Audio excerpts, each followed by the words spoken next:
Ce n'est pas une seule structure, mais c'est l'ensemble des plusieurs structures qui cogitent, qui font des plaidoyers sur la paix. Et leur plaidoyer majeur, c'est par rapport à l'éducation nationale. Ils pensent que on doit faire une réforme scolaire et inclure la dimension de la paix, c'est-à-dire des cours autour de la paix. On doit inculquer à nos enfants la résolution des conflits au niveau élémentaire, le pardon, la justice, etc.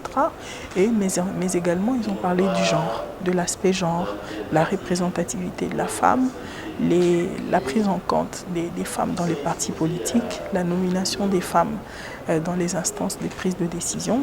Nous avons réfléchi ensemble pour savoir pourquoi depuis tous ces temps, par exemple, nous avons 10% de femmes au Parlement, que 10% des femmes au Parlement. Comment faire pour que les élections prochaines, qu'il y ait plus de femmes au Parlement?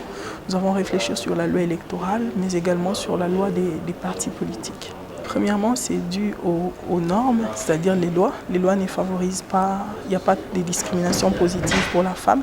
Mais deuxièmement, c'est la femme elle-même qui aussi, lorsqu'elle adhère dans un parti politique, elle ne sait pas exactement pourquoi elle a adhéré.